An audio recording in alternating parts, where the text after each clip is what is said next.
我妈妈是在蒙古，然后就是有人就是一直会叫我蒙古妹，因为我妈一直到现在都不太谅解我，说为什么嫁这么远。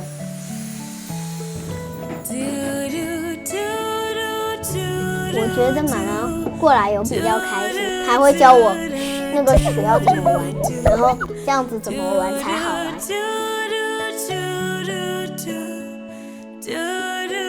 就是姥姥舍不得妈妈走，妈妈也舍不得姥姥，就是心很痛的感觉。姥姥一直有一句话想跟你说，说以后你长大了搬家到美国去。我那是报复。